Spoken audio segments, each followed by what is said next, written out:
이면 더 충분합니다. 네, 항상 복음의 능력과 충만함을 삶 속에서 경험하시길 주님의 이름으로 축복합니다. 예배는 능력이 있습니다. 어떤 능력일까요? 우리를 지배하는 죄의 권세를 깨뜨리고요, 죄로 인해 파괴되어 버린 모든 관계를 다시 회복시키는 회복의 능력, 구원의 능력이 예배에 있습니다. 우리가 지난주에 계속 살펴보았죠. 죄로 인해서 우리의 모든 관계가 깨졌습니다. 하나님과의 관계가 깨졌고요, 하나님을 상실해버리니까, 우리의 존재감을 잃어버리니까 우리 자신과의 관계도 깨져버렸잖아요. 그로 인해서 절망감, 우울감, 낙심, 이 모든 것들이 우리 가운데 나오는 겁니다. 위선, 외식, 그죠? 그러니까 나를 사랑할 수 없으니까, 나를 부끄러워하니까 결국 어떻게 되는 겁니까? 타인도 사랑할 수 없는 이러한 이 모든 관계가 죄로 인해서 깨어지게 되었다. 이것을 어떻게 회복할 수 있는가? 예배를 통해서, 예수 그리스도를 통해서 회복할 수 있다라는 것이죠. 그런데 여러분, 이 예배의 능력을요, 모두 다 경험하는 것은 아닙니다. 이처럼 같이 예배를 드려도요, 어떤 사람은 이러한 예배의 능력을 경험하고요, 어떤 사람은 예배의 능력을 전혀 경험하지 못합니다. 왜 이런 차이가 생기는 것일까? 가인과 아벨의 제사를 통해서요, 그 이유를 함께 살펴보도록 하겠습니다. 여러분, 가인과 아벨은 누굽니까?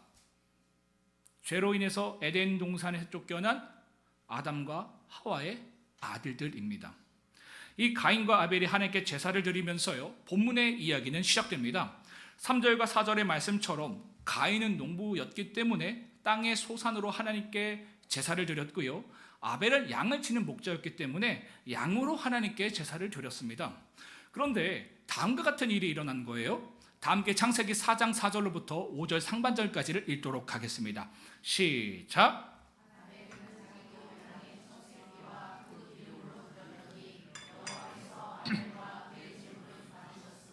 가인과 그의 제물은 받지 아니하신지라. 여러분, 왜 이런 일이 일어난 걸까요? 왜 하나님은 아벨의 제사는 받으시고 가인의 제사는 받지 않으셨을까? 가인은 뭘 드렸다고요? 땅의 소산, 곡식과 채소와 과일을 드린 거예요. 아벨은 뭘 드렸다고요? 양을 드린 겁니다. 고기를 드렸어요. 왜 하나님께서 가인의 제물은 받으시고 가인의 제물은 받지 않으시고 죄송해요. 갑자기 신경이 이쪽으로 가다 보니까 여러분 많이 움직이지 마세요. 자, 다시. 가인의 제물은 왜 하나님께서 받지 않으시고 아벨의 제사는 왜 받으셨을까? 이런 질문을 아마 우리 하진이와 우리 선율이에게 물어보면 아마 이렇게 얘기할 것 같아요. 목사님, 그것도 몰라요? 당연히 채소보다 고기죠. 이렇게 얘기할 것 같습니다. 그런가요? 그렇지 않습니다. 하나님께서 우리처럼요, 채소보다 고기를 더 선호하셔서 그런 것이 아닙니다. 그럼 어떤 이유에서일까?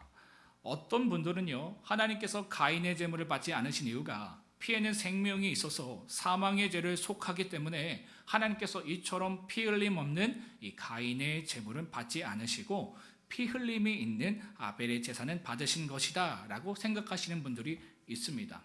그렇지 않습니다. 여러분, 레위기를 보면요, 하나님께서 희생제물로 드리는 제사나 곡식제물로 드리는 이 제사나 큰 차이를 두고 계시지 않는다라는 것을 볼 수 있어요. 번제나 소제나 큰 차이가 없습니다. 다 중요한 제사로 보고 있다라는 것이죠. 또한 가난한 사람들에게는요, 곡식 제물로도 죄를 속하는 속죄제의 제물로 드릴 수 있도록 허락하신 것을 볼 수 있습니다. 그렇다면 하나님께서는 이처럼 제물의 차이나 방식의 차이 때문에 아벨의 제사는 받으시고 이 가인의 제사를 받지 않으신 것이 아니시라면 도대체 어떠한 이유와 어떠한 기준으로 이와 같은 결정을 하신 것일까? 그 이유에 대한 힌트가 본문에 나와 있습니다. 다시 한번 우리 다 함께 창세기 4장 4절로부터 5절 상반절까지를 읽도록 하겠습니다. 시작. 아벨은 여호와께서 아벨과 그의 제물은 받으셨으나 가인과 그의 제물은 받지 아니하니라. 여러분, 그 이유에 대한 힌트를 찾으셨습니까? 제가 일부러 색칠을 했는데, 하나님께서 재물과 함께 무엇을 받으셨대요? 그렇죠, 사람이에요. 그러니까 재물만 받으신 게 아니라 사람을 같이 받으신 겁니다. 그런데 사람과 재물 중에 어떤 것이 더 먼저 언급됩니까? 성경은 중요한 순서대로 기록하는 그 특징이 있잖아요. 누구부터 지금 언급되고 있어요? 사람이죠. 이것은요, 하나님께서 재물보다 사람을 보시고 그 제사, 그 예배를 받으실 것인지 받지 않으실 것인지를 결정하신다라는 것을 의미합니다. 사람을 보셨다라는 것은 무엇을 말하는 걸까요? 그 사람의 마음의 중심을 보시고 그 사람의 삶을 보신다라는 겁니다. 이게 너무 중요해요, 여러분. 이렇게 주일날 와서 예배 거룩하게 오늘 십자가의 보혈로 막 눈물을 흘리고, 이거보다 더 중요한 것은 마음의 중심이래요. 삶이래요. 이게 더 중요하다라는 것이죠. 아벨의 마음 중심에는요, 하나님이 있었습니다. 하나님을 향한 진정한 믿음과 그러한 믿음의 삶이 그에게 있었습니다. 반면 가인의 마음의 중심에는요, 하나님이 없었어요. 자기 자신이 그 마음의 중심이었습니다. 하나님보다 자신의 욕망과 인정이 더 먼저였습니다. 그래서 하나님을 향한 진정한 믿음도, 믿음의 삶도 그에게 없었어요. 그저 형식적인 신앙의 모습만 있었던 겁니다. 그래서 아벨은요, 하나님께 양의 첫 새끼를 드렸지만 가인은 땅의 첫 수확물을 드리지 않았던 겁니다. 바로 여기서 마음의 차이가 느껴지는 거예요. 하나님을 향한 그들의 마음의 중심과 삶의 우선순위가 보여지는 대목입니다. 그렇지 않겠습니까? 하루를 시작하는 데에 말씀과 기도로 시작하는 사람과 그렇지 않은 사람의 마음의 중심이 다르잖아요. 맞죠? 30분 전에 와서 예배를 준비하는 사람과 그렇지 않은 사람과 다른 거잖아요. 마음의 중심의 차이가 있는 거잖아요. 한두 번 그럴 수 있어요. 근데 그의 삶의 내용이 만약 그렇다라고 한다면 마음의 중심이 어디 있는가가 우리는 발견하는데 어렵지 않다라는 겁니다. 그래서 히브리서 기자가 아벨과 가인을 다음과 같이 평가하고 있는 겁니다. 다 함께 히브리서 11장 4절을 읽도록 하겠습니다. 시작. 믿음으로 아벨은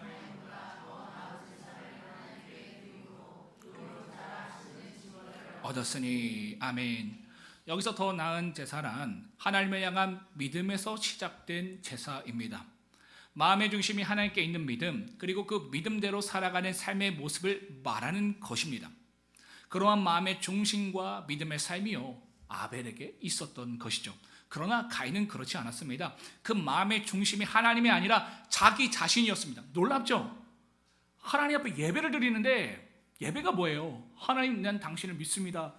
당신을 경외합니다. 당신을 주로 인정합니다. 라고 고백하는 게 예배지 않습니까?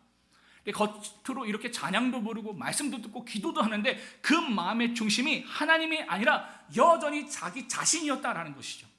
자기 이익이 중심이었고 자기 욕망이 중심이었고 자기 감정, 자기 계획이 중심이었다라는 겁니다. 가능할까요? 가능하지 않을까요? 충분히 가능하죠. 그래서 그러한 사람들의 신앙의 모습과 예배의 태도를 유다서에서 다음과 같이 말하고 있는 겁니다. 다 함께 유다서 1장 11절을 읽겠습니다. 시작. 과에 있을진저 이 사람이여.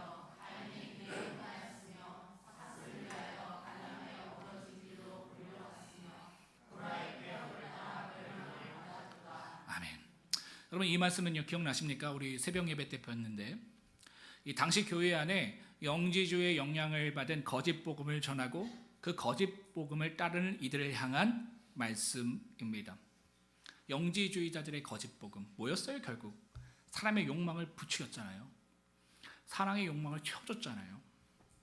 그래서 그 가르침을 따라가고 그 신앙 가운데 거했습니다.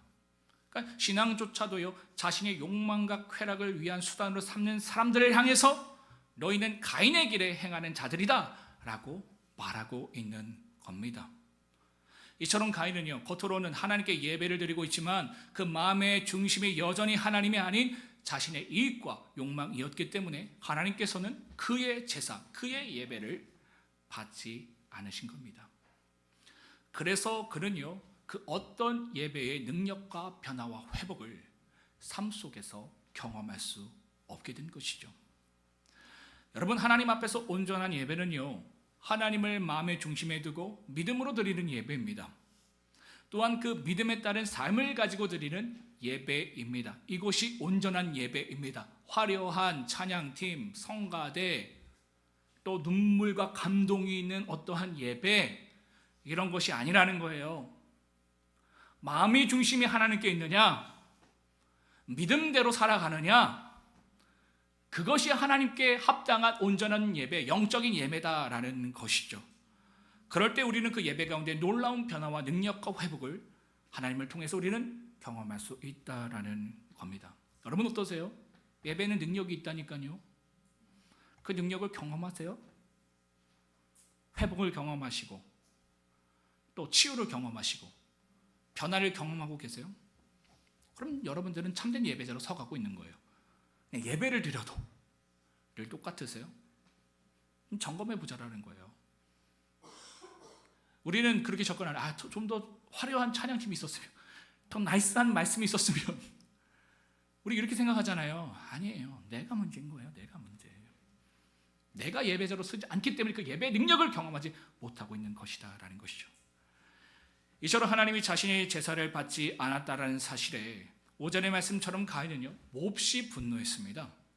이러한 그의 태도는요, 그가 마음의 중심을 하나님께 두고 있는 것이 아니라 자신의 욕망과 인정을 그 마음의 중심에 두고 살아갔다라는 것을 반증하는 것이죠. 제가 이전에도 한번 말씀드린 적이 있었는데, 제가 학생부 때에 총무를 한 적이 있었어요. 열심히 했습니다. 우리 회장과 부회장은 너무 바쁜 거예요. 서기도 바쁜 거예요. 그러니까 제가 진짜 거의 다 했어요. 북치고 장구치고 다 했어요. 진짜 제가 열심히 했어요. 근데 제가 이제 임원들이 바뀌잖아요. 이제 바뀌어서 전에 했던 임원들 나와서 인사하고 또 새롭게 나오는 임원들 나와서 인사하잖아요. 근데 제가 나왔는데 목사님이 그러실 수도 있을 것 같아요. 까먹으신 거예요. 그러니까 원래 회장과 부회장과 이 서기가 잘 못하는데도 세워진 거거든요. 그러니까 더 잘하라는 의미에서 그들을 칭찬해 주신 거예요. 우리 회장 너무 잘했다. 부회장 너무 잘했다. 서기 너무 잘했다. 근데 저를 빼먹으신 거예요. 제가 어떻게 했을까요? 삐졌어요. 엄청 삐졌어요. 근데 그때 제가 저를 봤어요. 내가 왜 이게 삐지지? 내가 하나님을 위해서 산다고 하고 하나님의 일을 한다는데 이게 왜 나에게 걸림이 되지? 왜 나에게 분노가 되지? 나에게 왜 섭섭함이 되지? 보게 되는 거예요. 그때 알았습니다. 여전히 나는 내가 중심이었구나. 바울은 자신을 위해서 사역하지 않았는데, 그래서 자신이 살아도 괜찮았는데 저는 그게 안 되더라고요. 그러니까 그런 저를 발견하게 되는 겁니다. 가인도 그랬다라는 것이죠. 그가 왜 분노했습니까? 왜 섭섭했습니까? 그 마음의 중심이 하나님께 있는 것이 아니라 여전히 자기에게 있기 때문이다라는 것이죠. 이러한 가인의 태도를 보시고요, 하나님께서는 다음과 같이 그에게 말씀하십니다. 다 함께 창세기 4장 6절로부터 7절을 읽도록 하겠습니다. 시작. 여호와께서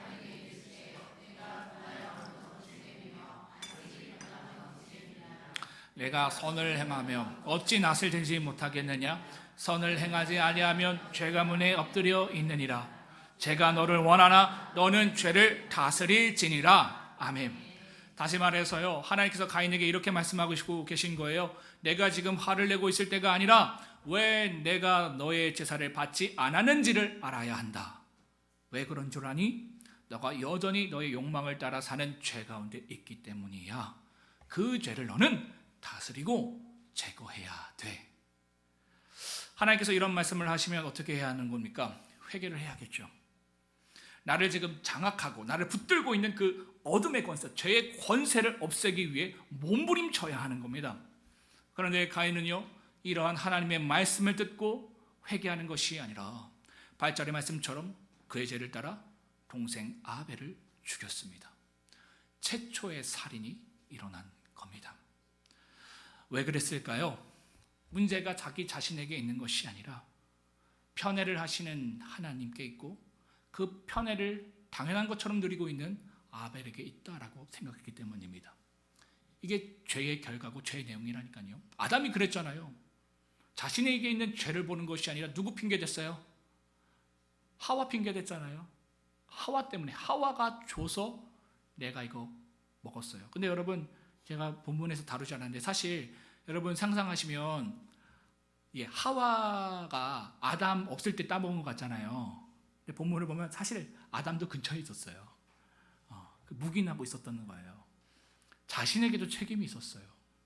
근데도 뭐예요? 하와 때문에 그랬대요. 그리고 그 하와를 주신 하나님 때문에 내가 이렇게 되었대요. 그러니까 죄의 똑같은 내용이 지금 가인에게 흘러가는 겁니다. 하나님께 문제 있는 거예요. 아벨에게 문제 있는 거예요. 그런 모습의 태도가 나왔다라는 것이죠. 그러나 성경은요 분명히 다음과 같이 증언합니다. 다 함께 요한일서 3장 12절 상반절을 읽도록 하겠습니다. 시작. 가인같이 하지 말라. 다른 누구의 문제가 아니라 가인의 문제였다라는 겁니다. 그가 악한 영과 악한 죄에 속해 있었기 때문에 이와 같은 일이 일어난 것이다 라는 것이죠. 사랑의 하나님께서는요 이처럼 범죄한 가인을 포기하지 않으셨습니다. 그를 다시금 그러한 죄에서 건져내시기 위해서요 그를 찾아오셨어요. 그리고 그에게 다음과 같이 질문하십니다. 다 함께 창세기 4장 9절 상반절을 읽도록 하겠습니다. 시작. 내 아우 아벨은 어디 있느냐? 내 아우 아벨이 어디 있느냐? 하나님이 여러분 지금 아벨이 어떻게 됐는지 몰라서 가인에게 이런 질문을 하고 계신 걸까요? 아니죠. 아담에게 질문하셨던 것처럼 내가 어디 있느냐? 몰라서 그런 질문을 한 거 아니에요. 그죠? 너 지금 어디에 속해 있는 거야? 너 지금 어디 있는 거야? 그거 똑같이 지금 얘기하는 거예요. 내 아우 아벨은 어디 있느냐? 그죠? 이건 뭘 얘기하는 겁니까? 이러한 질문을 통해서 자신의 죄를 돌아보고 지금이라도 회개하길 원하시는 마음에서 그에게 이처럼 질문하신 것이죠. 우리 엄마들이 우리 친구들에게 뭐라고 얘기해요? 너 숙제했어? 이거 엄마가 숙제한지 몰라서 물어볼 걸까요? 여러분? 다 알고 있어요. 안 한 거 알고 있어요. 이땐 어떻게 해야 되는 거예요? 안 했으면 죄송해요. 이제라도 할게요. 라고 해야 되는데 어떤 친구들은 이렇게 한대요. 내가 왜 숙제를 해요? 돈 줄 거예요? 게임 시간 줄 거예요? 라고 말하는 친구들도 있다고 합니다. 그럼 더 맞는 거예요. 그죠? 근데 뭡니까? 이런 질문을 하는데 회개하면 되는데 가인은 다음과 같이 대답해 버렸습니다. 다 함께 창세기 4장 9절 하반절을 읽도록 하겠습니다. 시작.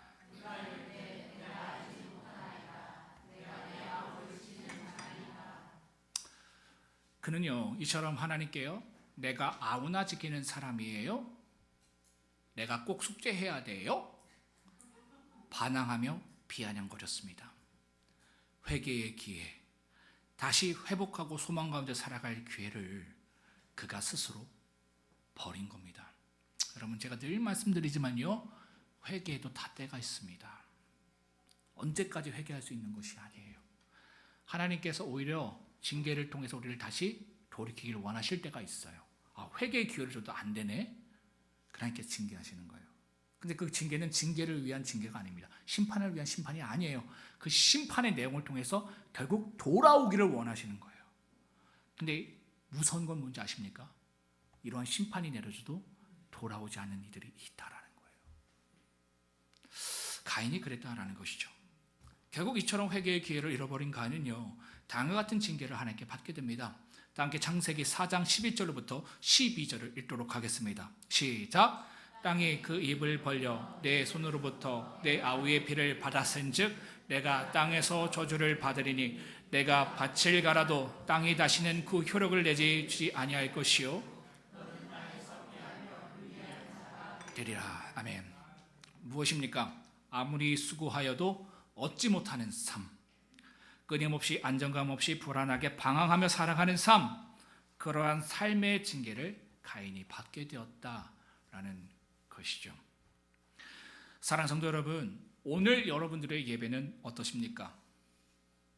여러분의 예배는 아벨의 예배와 닮아 있습니까? 아니면 가인의 예배와 닮아 있습니까? 혹시라도 나의 예배가 가인의 예배와 많이 닮아 있다면요, 오늘 이 시간 하나님께서 가인에게 찾아오셔서 질문하셨던 것처럼 여러분에게도 동일하게 질문하십니다. 내 아우 아벨이 어디 있느냐? 요거 한 주간 동안 여러분 많이 묵상하셨으면 좋겠어요. 내 아우 아벨이 어디 있느냐. 그러니까 오늘 내가 돌이켜야 할 죄는 무엇이냐 묻고 계신 겁니다. 바라옵기는요, 이런 하나님의 질문 앞에서요, 가인처럼 반응하지 않으시길 바랍니다. 내가 내 아우를 지키는 자이니까 하나님 앞에서 나의 죄를 더 이상 변명하거나 합리화하지 마시길 바랍니다. 왜냐하면 회개에도 때가 있기 때문입니다. 하나님께서 구하시는 제사는요, 상한 심령입니다. 오늘 말씀을 통해서 여러분의 죄가 기억나고 드러났다면요, 겸손히 하나님 앞에 나아가 예수 그리스도의 십자가의 사랑을 붙들고 회개하는 저와 여러분들 되시길 바랍니다. 여러분, 회개는요, 우리의 힘으로 할 수 없습니다. 여러분, 회개한다고 해서 회개되어지십니까? 죄를 깨닫고 싶어도 죄가 깨달아지십니까? 빛이 왔을 때 어둠이 그것을 깨닫지 못했다라고 성경은 말하고 있어요. 죄를 깨닫는 것도 그것을 돌이키는 것도 우리의 힘으로 할 수 없습니다. 오직 예수 그리스도를 통해서 우리는 할 수 있는 거예요. 여러분, 이 예수 그리스도를 통해서 고난주간 한 주간 동안에 여러분들의 죄를 한번 들여다보시기를 바랍니다. 그리고 돌이키시기를 축복합니다. 이처럼 우리의 죄를 내려놓을 때에 하나님은 우리의 예배를 받으십니다. 그리고 그 예배를 통해서요, 우리의 죄가 해결되고요, 우리의 영혼이 회복될 뿐만 아니라 우리의 삶의 모든 영역이 회복되기 시작합니다. 분명합니다. 무너졌던 관계가 회복되고요, 아무리 수고하여도 얻지 못했던 삶이 중단되고요, 끊임없이 안정감 없이 불안하게 살았던 방황하는 삶이요, 우리가 삶 속에서 하나님이 원하시는 예배대로 살아갈 때에 비로소 끝나게 된다라는 것이죠. 이 말씀을 아멘으로 받으시기를 바랍니다. 이 은혜가 여러분들에게 있기를 바랍니다. 주님의 이름으로 축복합니다. 이 시간 함께 주를 위한 이곳